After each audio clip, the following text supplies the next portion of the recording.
Hello, welcome back to our ranking Coldplay series for numbers 40 through 31.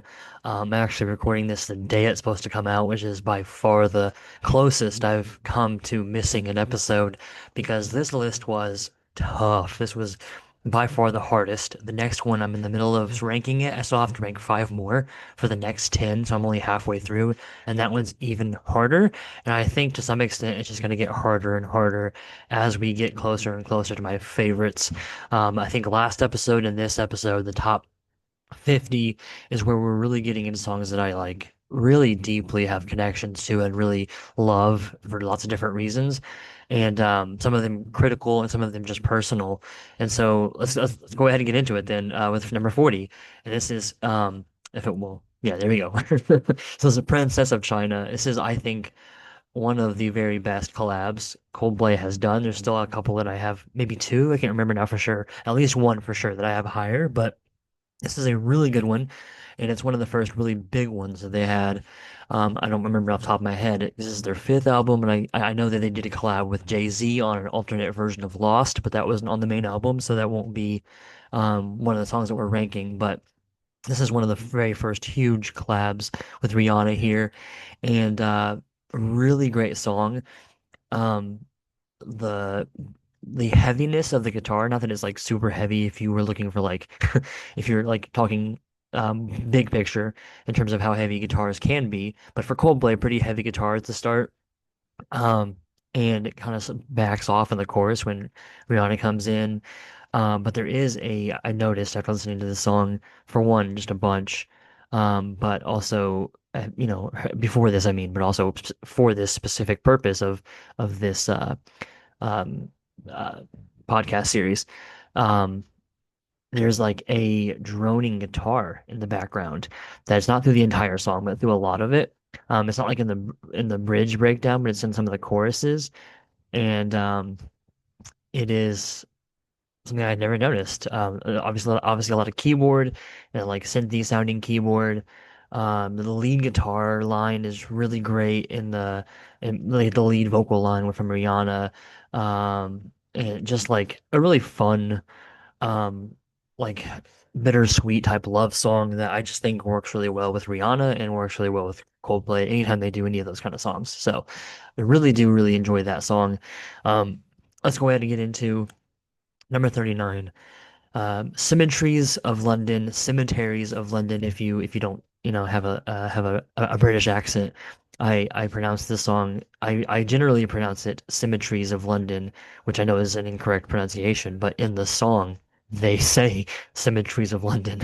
So that's how think of it in my head, and I don't use the word cemeteries very often in my everyday life. So, subtle nod to a Coldplay album there, Everyday Life. But this is from the album Viva La Vida, and then the last song was from the album Milo Zoloto, just to kind of give credit to that. This is from the album Viva La Vida or Death and All His Friends, as the secondary title for this album. Really love this song. Like, absolutely adore the song. The opening verse kind of like is haunting, ambient music over really creative, interesting lyrics to kind of set the stage for this album. I don't remember if this is the first or second. It's the first. It's not the first track on the album. I do know that because that is Life in Technicolor, but I can't remember if this is the first main song or the second main song. It's pretty close to being one of the first songs of the album. Um, but like the haunting introduction with like the really ambient stuff and then coming in with the drum and is the first like main vocal song after Life in Technicolor. But the like drum coming in, giving you and the acoustic guitar coming in to give you this like driving momentum forward that you just don't see coming if you never heard the song before because of how the song sets up to be more of like a moody song and you think of Coldplay and moodier songs.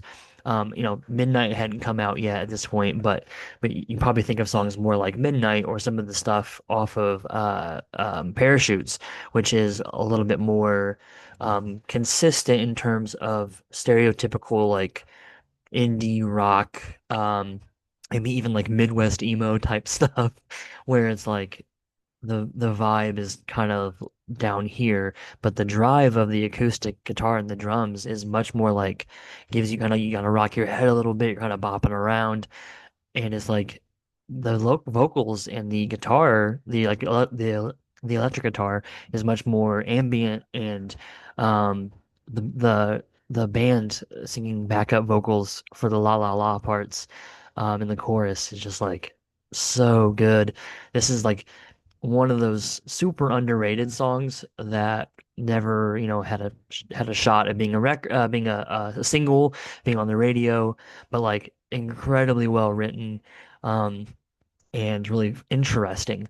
And I think that like I'm trying to save my takes on the overall albums till one of the last couple of videos, and I'm not sure if I'll do that in my second to last or my last video, but just a really interesting song. And then it cuts out at the end with just a little piano. And it reminds me a little bit of like the end of Charlie Brown and other songs that have just a little bit of like random piano things to kind of end the song off in a really pretty way, but to help transition into the next song. And so just love this song. Absolutely love this song. And let's go ahead and just stay with it with song 38, Death and All His Friends from Viva La Vida, or Death and All His Friends as the secondary title there. Um, Super interesting song, and I really love it. And I think this is the precursor kind of to Coloratura, where it's kind of got multiple phases, and it's a longer song. It's like a 6.5-ish minute song, not quite 6.5, but close. And this is, I think, the superior version of Coloratura. Um, like the first maybe almost minute is yeah, a little over a minute is the first phase, and then it kind of leads into the chorus of No, I Don't Want to Battle from beginning to end. And I just love that um the lyrics to that chorus. No, I don't want to battle from beginning to end. I don't want a cycle of recycled revenge. I don't want to follow death and all of his friends. And I'm recording this on Saturday, September 13th, to give you guys a little bit of context. But we just had the Charlie Kirk assassination, and I'm not going to get super political, but just like that idea of um, but just constantly fighting people and this cycle of revenge and death. And like this was in 2000, this album came out in 07 or 8. And that idea is really relevant right now. The number of people that I saw, whether it was on X or on Facebook, wanting to lay blame at the feet of different groups of people and wanting to, say, oh, you can't be a Christian if you're this, that, or the other, and oh, you can't, like, how dare you, and just blaming this death on people without any evidence yet is just creating this cycle of revenge and death. And um, like we found out the killer was a far right extremist Christian white gun-loving man. So not the person you would have thought when it first happened. And so it's like, that's why we should just be careful and you know be sad for bad things, but not look for just revenge and death, and anger. But that's the first, like, 3 minutes, 3.5 minutes of that song. And then you have this really pretty end. That's just it actually reminds me a lot of the Beatles. You have like kind of a synthy, um, like almost like multiple keyboard type synth sounds, and then they kind of just go for about a 30-second to 60-second interval, and then you have Chris coming in with the lines, and in the end we lie awake and we dream of making our escape. And he repeats that twice. Very Beatley lyrics, very Coldplay lyrics, if you know them, big picture, and then with their messaging, the song really fits in with all that. Um, but then it really well leads into the Life in Technicolor from the very first track. This is the last track of the album. He also I should mention have really beautiful violin coming in the middle of him saying and in the end, or at the end of him saying and in the end we lie awake and dream of making our escape. But then it flows for the last like 30 seconds. Yeah, when the violin, so like Chris finishes his lyric, violin comes in, violin goes out, and then that music that you're hearing is like the same music that starts off Life in Technicolor from the very beginning of the album before the like acoustic and all the other instruments come in. You also get some really cool vocalizations from Chris far in the background of him like humming different notes over top of this really pretty electric like electronic musical stuff, and it just leads really well back into the beginning of the album. It makes for a really great experience just to listen to that album on repeat. Honestly, I wore my CD out to the point where it was not always working correctly. Like certain things would like kind of skip a little bit. I'd have to like be careful not to hit any like bumps in the road or anything because I wore that CD out when it first came out. And was the first tour I saw Coldplay live at as well. But you know, I talked about this song probably more than the other two combined. So let's move on to 37, which is Amsterdam. And this is a song that has really grown on me, which is random because it's from the second album, Rush of Blood to the Head, and it is not something that it's not like I just found it or I found it recently. It is something that I have been listening to since the early 2000s, probably back around '05 to '07 when I really started getting heavily into them with the releases of X and Y and the release of Viva La Vida. And always thought it was a fine song. I probably had it like 30 or 40 spots lower on my first ranking. I don't remember, but man, do I love this song now. And it's been growing on me slowly over the last few years, but just recently when I really started listening to it, I was just like, yeah, this is a better song than I've given it credit for in the past. Good lyrics, really just him and the piano mostly for the first minute and a half, 2 minutes of the song. Um, First verse, him singing it low, and the second verse, him kind of flipping up some of the notes, and just like really great. And again, how I love Coldplay building the momentum of the song, and he's just doing it by singing a little bit higher on a few of the notes, and then you get to um, you get to the first chorus after that. No, no, no, no. You get to a third verse, and you get he falls back down, but then the rest of the band members come in with some harmony over top of it, and just really great. And then you get that this is like 3.5 minutes for three verses, and I know that I've complained about some songs in the past that took too long to kind of get to the point, but this song, for one, the lyrics are really interesting, and number two, he builds on like the first verse is shorter than the second and third verse. The second and third verse are like the full verse, and they build it by having him sing differently in verse two, and then him sing differently verse three. Plus the band comes in and sings over top of him, and then at about the 4 minute mark is when the chorus really starts, and you build to that chorus by having him stop singing, and you bring in an organ. And then when the chorus starts, you have a drum hit, like a drum, like the beat drops to some extent, but it's just drums. um, that's the best way to explain it. I'm sure there's some drum term for it, but I don't know the drums that well. And then he comes in and the guitar comes in, which is like a droning, like almost like a solo, what would be kind of like a Coldplay solo, but that's a lot of times what Johnny does on a lot of these songs where he comes in. It's kind of like Fix You, where he's just playing a couple notes. It's nothing crazy impressive. It just fits the song so incredibly well, and the tone is so good. Um, and it's just an incredibly well written song.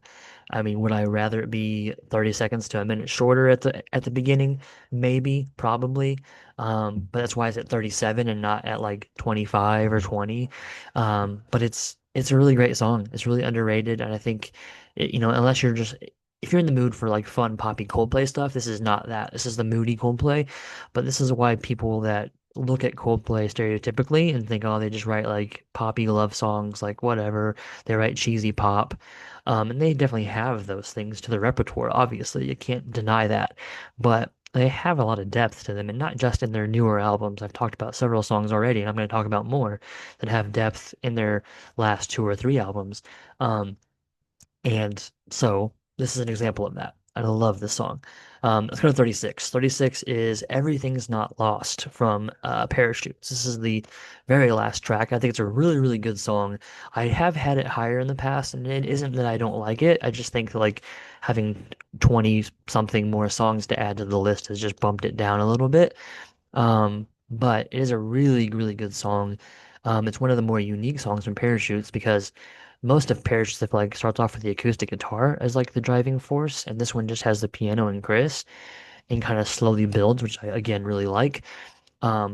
Really fun, like not fun, but like really interesting lyrics, but kind of reminds me of like a Killers song.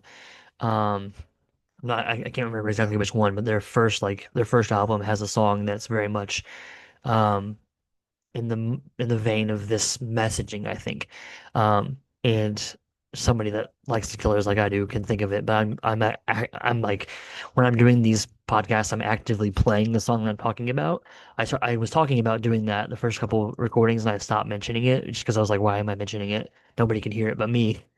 But it makes it hard for me to think of other songs when I'm hearing this song. So uh the song only takes about a minute to get going, and then in that minute you get the guitar line, the lead line from the guitar that kind of gives you the feel of like the beat of the song a little bit stronger.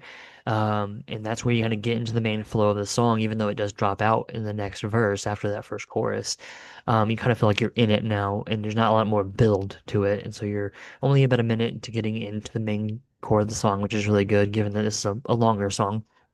Um, and then you come back into the like ending with the Yaz. Just like really that's where it reminds me a lot of the Killers, but it's just like the Coldplay's version of that. And obviously this is before the Killers were even a thing. So um the everything dropping back out to just the piano and Chris to slowly build it back up is like that's my stuff. It's my jam. So um it just kind of slowly, the drums come back in, the guitar comes back in, and then you get the harmony from Will. That's just like Will's harmony is just like fantastic. He's incredible. He's was super underrated. Like I think overall Coldplay is a little bit underrated. Um, and did I just say overrated about Will? I don't even know. I'm doubting myself, but I think Will's underrated. I think Chris is underrated, but like most people that know Coldplay even a little bit are like, yeah, Chris Martin is kind of like Coldplay. Like without Chris Martin, they wouldn't be hardly anything. And I think that's totally true, but I think Will is also like incredibly talented. I think they're all in their own right incredibly talented, and I think that Will and Johnny a lot of times fall fly under the radar because Johnny is not like a traditionally flashy guitar player, and Will's just like a pretty steady drum player. But his harmonies and his drumming is better than I think some people give it credit for. But his harmony and him as a background singer, I think, is his most underrated quality, and it like really brings a lot to Coldplay. That you don't realize you associate with the Coldplay sound is Will as the background vocalist. So really great song though at 36. Let's go into 35. We have a classic Speed of Sound, a radio hit, one of the best songs from X and Y. And this is a song that I've always loved since it first came out. Like when I first heard it, before the album even came out, I heard this song and I loved this song. Me and John French, I don't know if he's watching any of these or not, but we both loved this song. It's very 2005, 2010, that era. It's very fits in with a lot of those songs of that era. Um, just like really ambient keyboards with the drums filling in the gaps of like, and I really like what he's doing with the drums. It's very like he's not just hitting a steady beat, he's like going across different toms and different drums. I'm not gonna get too much into that because I don't really know what I'm talking about when it comes to specific kinds of drum sounds, but I'm pretty sure there are toms here, but some drummer can tell me that I'm wrong and I'm an idiot about that because I really don't know the drums that well. um and the lead line really catchy where they do it with the piano and just have kind of big swelling guitar tones in the background that are really really good. And like the times between the verses, because you have a couple of verses to start the song off. Yeah, it's two verses to open up the song, which is pretty cool thing to do. And then the chorus comes in with Johnny, just like it's just like an arpeggiated chord thing, but the tone is incredible and it helps build the song up to this alongside Chris coming in with a high falsetto-y voice for the chorus. It just it like opens the song up to me, and it just I love it. Um and you know come back in with the third chorus, it's all the same, but it is a little bit bigger. Like the drums are doing a little bit more and that kind of thing. And then the bridge after the second chorus is also really great. Um, because you kind of calm things down after Johnny finishes the little like arpeggioed chorus. It kind of stops for a second with just the drums doing the drum fill. And then you get like some, little notes and vibes from it's like one big swell from Johnny, but then it leads into like a kind of coming into the bridge and it just comes right back in. It's just really good. It's classic Coldplay stuff in terms of whether they like construct a song and I enjoy the heck out of it. So um and that's kind of the end of the song. You have one more chorus, and that's kind of the end of it. But really good stuff. Really, really love that song. Um, but it's going into 34, Higher Power, one of the best songs from Music of the Spheres. I'm surprised myself putting it this low. I just think when it came out, I loved it, and I still do love it. It really isn't a criticism of Higher Power that it falls here. It's more that there's other songs that I think do the same kind of thing a little bit better. And that like big arena rock opener type song is like a good song for the first song of a show, right? And maybe I would like it a little bit more if I saw this tour, but I did not get a chance to see this tour. Um, and I do again, like I'm not trying to be critical. I really do love this song. It is really fun, and I think it's like a really great opener, like I've already said. But um, the probably things I love about it, or mostly like um the guitar in the song is really fun. And it's kind of under the radar because you have like the keyboard hits that are kind of giving the main feel of the song in Chris's voice, but the guitar is doing a lot in the background to build to the ebbs and flows of the first verse and the first chorus. Um, and like the it's hard to explain what he's doing, but it's kind of like little arpeggio notes but they're like higher up, and he's doing like these reverse swells, like it was like shimmering, and just like technical stuff that I don't fully know that I know exactly right. And even if I do, the average person who listens to this might not know what I'm talking about, so I'm trying to use more broad terms. But the guitar is doing a lot there. And then you have the flip, the second chorus. Um, well, the second chorus goes into that whole like you've got to hire when he just repeats you've got to hire over and over again, and then he flips up to the tenor part. I think it's either I don't know if it's flipped up or if it's just the tenor part. But then he stays there for the last chorus or yeah, it's the last chorus. And that's the moment of the song for me. I'm like, okay, here we go. This is like, so if it was just the stuff before that, I think it would probably fall in the 40s or 50s. But having that moment, I think, is crucial to the momentum of the song to kind of like push it to the next level after you come out of that bridge, of like you've got to hire, um, into the last chorus, and then he makes some different choices vocally in the last chorus that are really good. Um, and just that like last minute to minute and a half is where the song I think really sings and is like really a great Coldplay song. So, nothing really critical to say about this one. Just a really good song that ends up falling here at 34. For Music of the Spheres, Higher Power. Let's get to 33, another Viva La Vida song.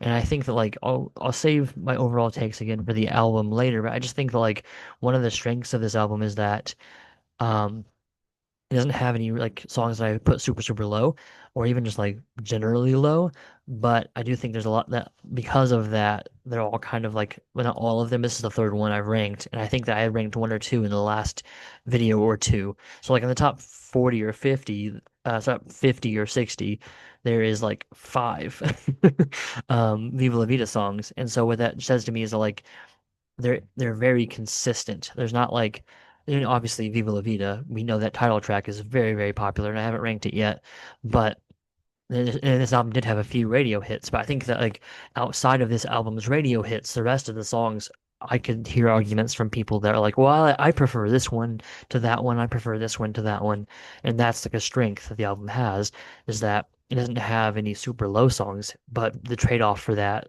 is that it has, five songs from 33 to like 50 something. In those, roughly 20, 25 spots, there's five songs. And that's for me, and maybe someone else has a different opinion, but that's to me is a strength of the album, not a weakness. I would rather have an album that was like that than have an album that was like two or three songs in the top 20 and then two or three in the 20 to 40 and then two or three from the 40 to 60 and then two or three from the 60 to 80 and you're like, okay, now we're getting into like lower stuff. Um, but specifically about this song, what I really love about it, the introductory guitar riff is really nice. And this is like one of the least possible cheesy love songs that maybe they've ever written.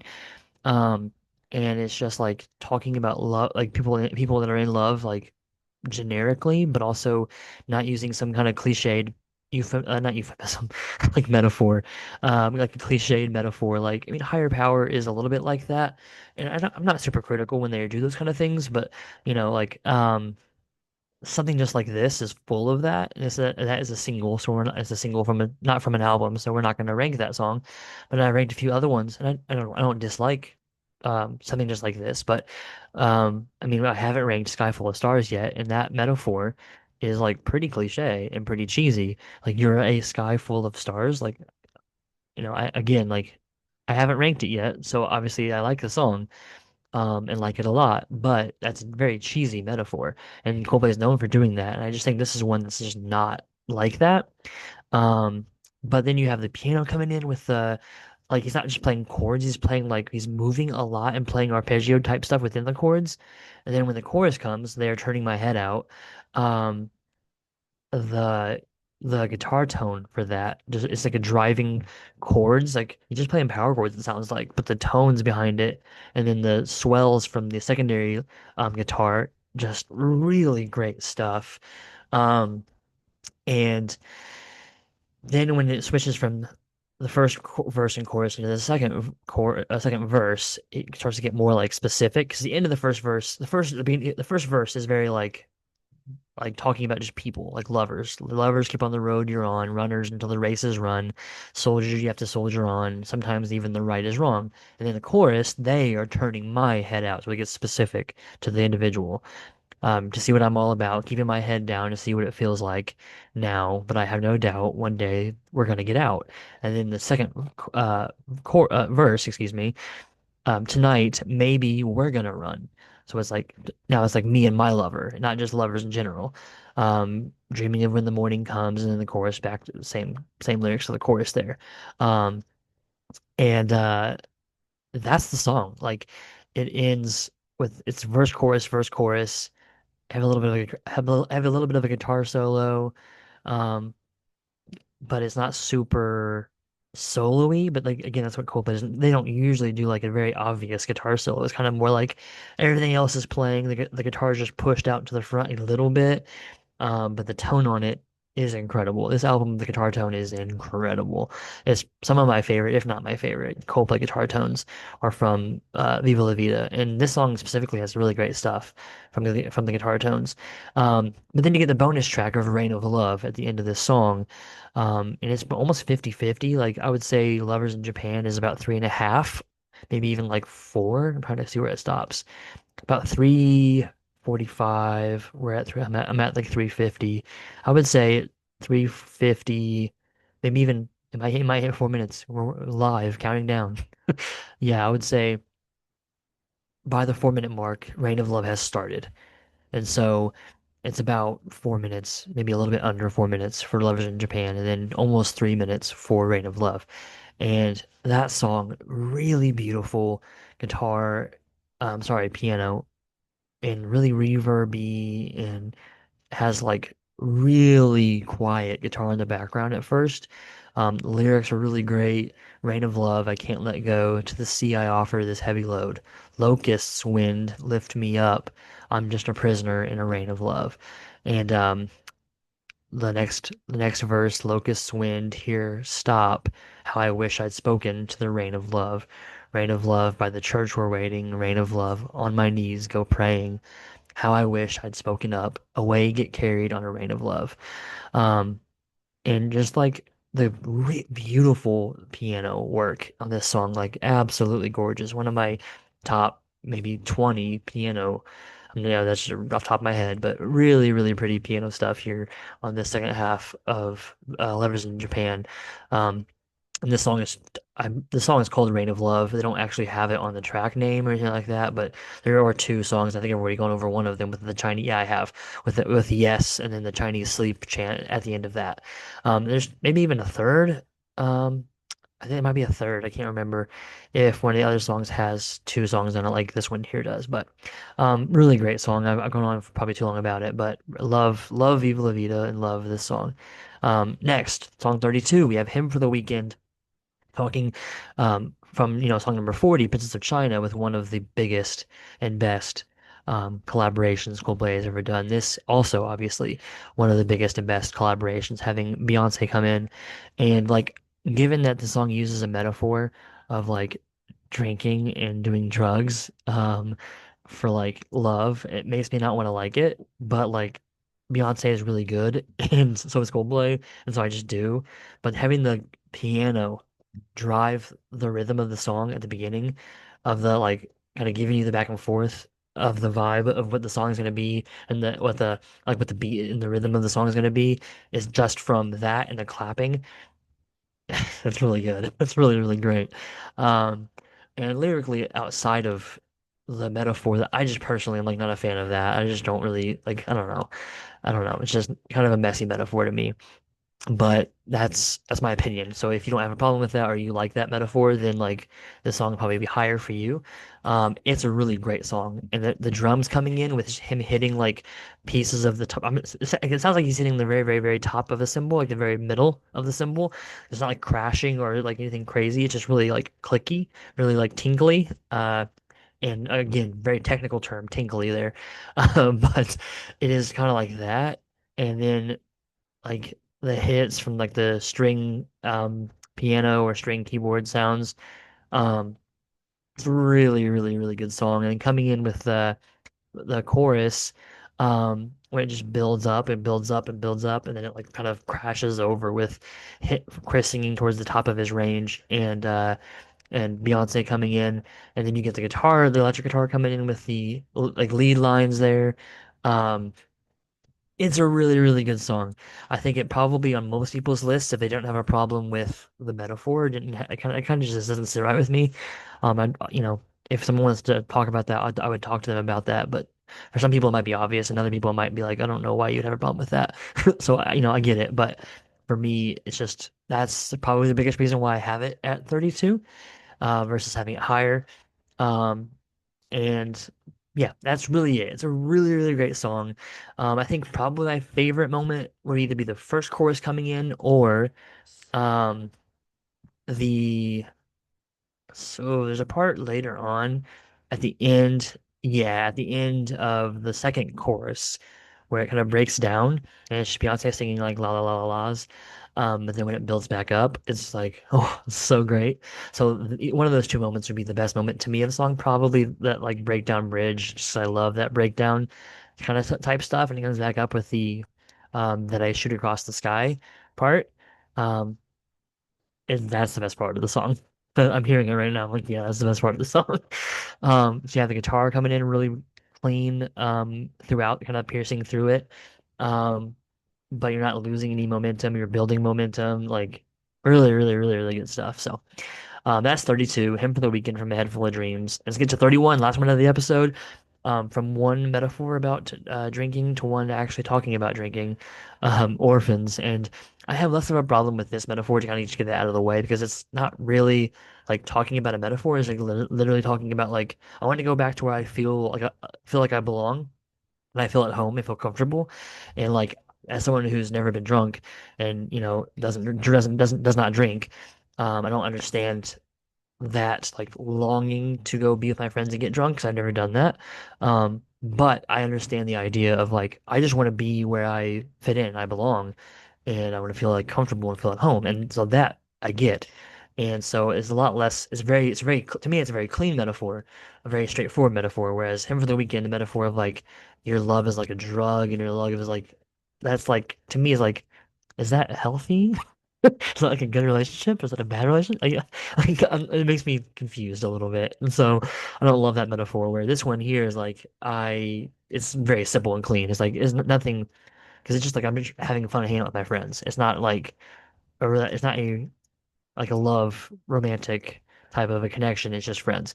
Um, and the drums in this song and the beat is very unique amongst Coldplay's discography. And so for that reason, I really like it. I didn't love this song when it first came out because I was like, someone who doesn't drink, it's like, yeah, it's a fun like Coldplay song, but like I don't drink, so why do I care about the song about drinking with your friends?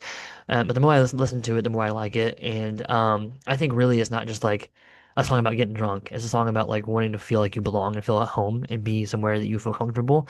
And so like that is to me a lot more, oh, okay, that makes sense. Um, obviously if you are like hardcore about not drinking and you're like, I don't want to even hear anyone ever mention the word drunk in a song, then like okay, that's your stance on that, so I get it. But for me, um, I think it's an appropriate use of the metaphor, even though I don't drink. Um, and it's a really fun song. It's a really interesting song and unique drum beat there. Something that is, I think, kind of unique amongst Coldplay stuff. And there is again a little bit of a breakdown before a small bridge into the chorus, the last chorus or last couple of choruses. Um, and it has this really great guitar swell, really beautiful guitar swell, a couple swells in there when that bridge breaks down. Um, and the tone of the guitar in this song is really, really great, even though it's mostly in the background for most of the song. It's really good.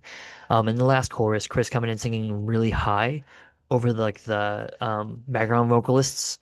Um, is really, really, really good. So I'm just gonna say really, really, really, it's very, very good. Uh, and the vocalizations I like a lot. You get a little bit of like a kind of a guitar solo in the last 30 seconds or so. Um, I just think this is a really strong song that is unique without being non. It's unique without feeling like it's not Coldplay, if that makes any sense. So, but that's where we're gonna stop it here for this episode with our Coldplay ranking. We're gonna get into our top 30 next week. And again, let me know, what you want to hear after Coldplay. If there's anything that you want me to do after Coldplay, I have a couple of options that I'm leaning towards, but I'm still open to feedback from you guys. So let me know what you think. And other than that, I'll see you with the top 30 with song number 30 next Sunday.